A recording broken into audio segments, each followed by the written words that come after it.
Bonjour, dans cette vidéo, je vais vous expliquer comment fonctionne le carnet d'ordre et surtout comment il aboutit à la formation des prix et des bougies. Vous allez comprendre comment fonctionne le carnet d'ordre et comment on arrive sur des graphiques de bourse à avoir des bougies à partir du carnet d'ordre. Vous êtes sur la chaîne Trading Attitude, la seule chaîne bourse et crypto sans blabla qui vous aide à devenir indépendant en trading en maîtrisant l'analyse technique. Si vous êtes nouveau ici, abonnez-vous pour ne rien rater. Alors tout d'abord, un petit rappel, comment les marchés fonctionnent. Les marchés, c'est comme une place de marché, comme un marché dans un village. Il y a toute une population d'intervenants qui se rencontrent à un même endroit avec des intentions différentes. Certains veulent acheter, certains veulent vendre des actifs financiers. Donc on a la création d'une offre et d'une demande. Certains veulent acheter des actions à un certain prix et d'autres veulent les vendre à un autre prix. Mais à un moment, il va y avoir des gens qui se mettent d'accord. Il va y avoir un matching, une correspondance entre une demande et une offre. Quand l'accord va être conclu entre l'acheteur et le vendeur, il va y avoir une transaction, c'est comme dans l'immobilier. Et ça va provoquer l'écriture dans, on va dire, la comptabilité de la bourse. Il va y avoir une écriture qui dit, voilà, monsieur untel a vendu des actions à monsieur untel qui les a achetées, et il va y avoir le prix de la transaction. C'est comme un bien immobilier, on le vend à un certain prix. Et ce prix, ça va être un tick qui va être envoyé sur le marché, que vous allez voir sur la page de votre broker. Il va s'afficher le dernier prix de la dernière transaction. Et c'est ça qu'on appelle le cours de l'action. Le cours de l'action, c'est le prix de la dernière transaction qui a eu lieu. Et au fil du temps, ça va donner une suite de prix et ça va s'afficher sous forme de courbe. Et nous allons voir que cette courbe, elle n'est pas affichée sous la forme de points. Enfin, si, on peut l'afficher sous forme de points, mais en général, c'est pas comme ça qu'elle est affichée.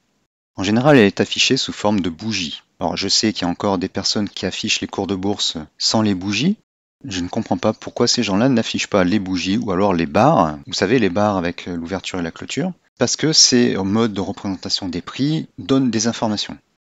Cependant, comment on fait le lien entre le tick et les bougies? C'est ce que nous allons voir dans cette vidéo. Alors tout cela, ça démarre avec le carnet d'ordre. Alors le carnet d'ordre, c'est quoi?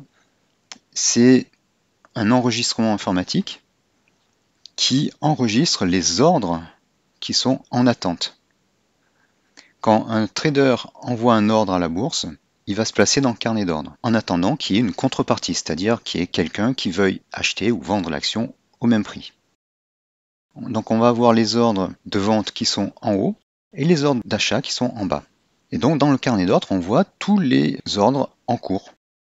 Le tick, j'ai mis tick ici, c'est le dernier prix, ou plutôt le prix de la dernière transaction qui a eu lieu.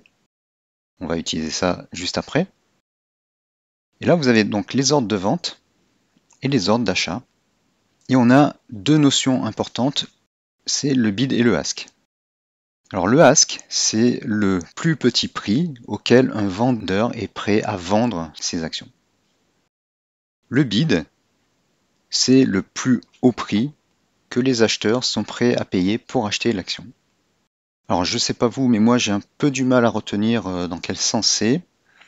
Alors petit moyen mnémotechnique, imaginez un professeur qui pose une question, donc qui pose la question, c'est le ask, le professeur est debout, et l'élève qui répond, qui fait une offre de réponse, il est assis, il est en bas. Donc le bid est en bas, le ask est en haut, et les prix sont croissants.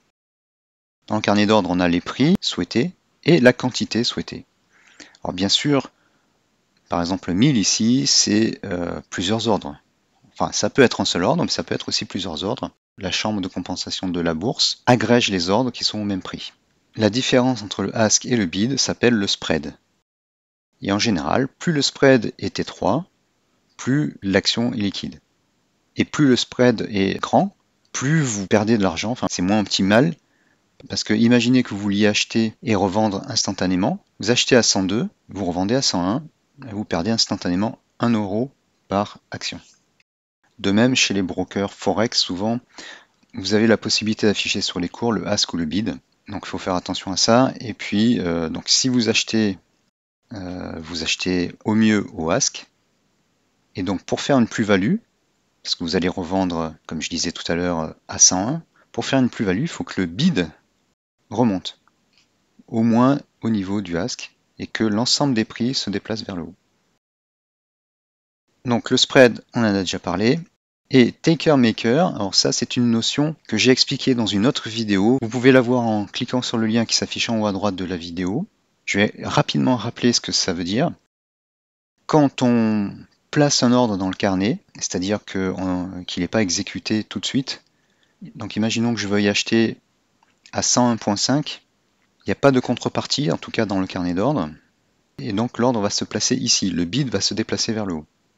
Je vais donc ajouter un ordre dans le carnet d'ordre, et tous les ordres qui sont dans le carnet d'ordre, ça procure de la liquidité. Si vous voulez acheter ou vendre des actions, il faut qu'il y ait une contrepartie. Et dans le carnet d'ordre, vous voyez s'il y a des contreparties. Donc plus il y a d'ordres en attente dans le carnet d'ordre, plus il y a de liquidité. Donc quelqu'un qui va vouloir acheter une action à 101.5 va créer de la liquidité. On dit que c'est un maker.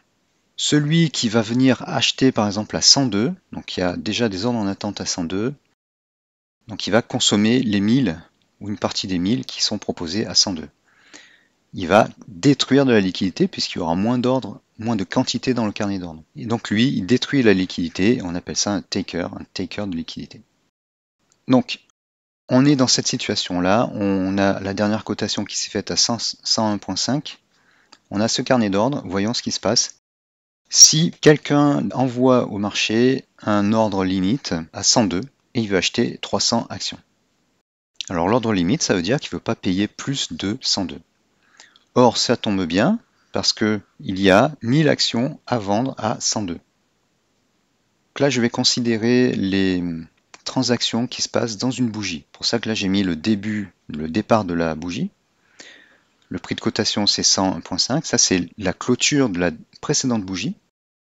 Et donc, un trader veut acheter 300 actions à 102 € au maximum. Donc les 300 vont venir consommer une partie des 1000. Il reste donc 700 à 102. On a l'ouverture de notre bougie. Ça crée une nouvelle transaction, bien sûr. Et si on affiche les ticks sur un graphique, donc j'ai 102 ici et le volume 300. Maintenant, si quelqu'un veut vendre 200 à 101, prix limite, on a 700 actions en vente à 101, donc les 200 qui vont être vendus vont consommer les 700. Oui, alors j'ai oublié aussi que le dernier tick, c'est 102. Donc il nous reste 500 ici, puisque 200 ont été consommés. On affiche notre nouveau tick à 101, on a une baisse de cours. Le volume est de 200, et le nouveau tick est de 101. Et sur notre bougie, on a un nouveau plus bas. Ensuite, imaginons qu'on ait deux ordres qui arrivent en même temps, et ils arrivent au même prix.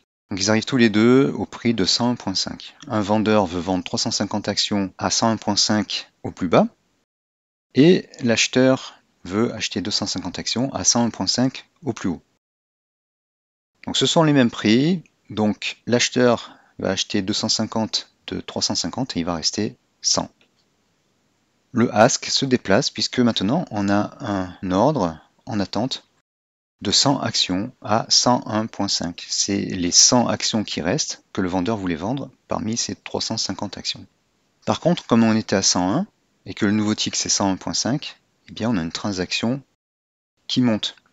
Voilà, le prix passe de 101 à 101.5 sur la page de votre broker, vous avez une petite flèche verte qui dit que ça monte. Et on a eu 250 de volume. Ensuite, quelqu'un veut acheter 1050 actions au marché. Alors regardons quelles sont les contreparties. Il y a 101.5 à 100 et 102 à 700. Mais aussi 103 à 200. Pourquoi? Parce que 200 plus 700 plus 100, ça fait 1000. Donc déjà, ça va consommer tout ça, puisque l'acheteur, il a dit au marché, je m'en fous du prix, vous m'achetez les actions et je vais en acheter 1050. Donc il va consommer les 100 à 101.5, les 700 à 102, les 200 à 103, ça fait 1000, et il va en consommer 50 à 104. Le précédent tick était 101.5, on en consomme 100, donc là on a une stagnation du prix. Ensuite on en consomme 700 à 102, on a une transaction bullish. On en consomme 200 à 103 et 50 à 104.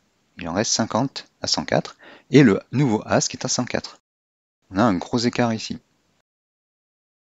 Maintenant, un vendeur veut vendre à la limite 100 actions à 103. Donc là, il n'y a pas de contrepartie. Il y a un nouvel ordre en attente qui se met à 103 avec un volume de 100.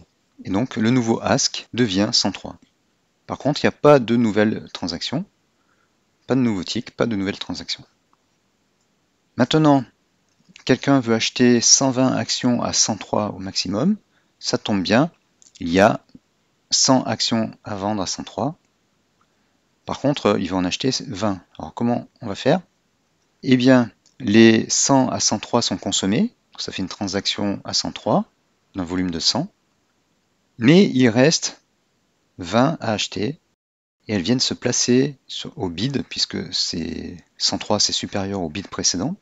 Et le tick, lui, il passe à 103. Il y a une nouvelle transaction à 103.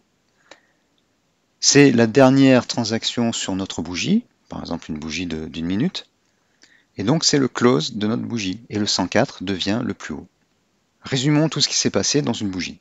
Toutes ces transactions eh bien, correspondent à une bougie qui a un plus bas à 101, c'est cette transaction-là, un plus haut à 104, c'est celle-ci, une clôture à 103 et une ouverture à 102, c'est ici.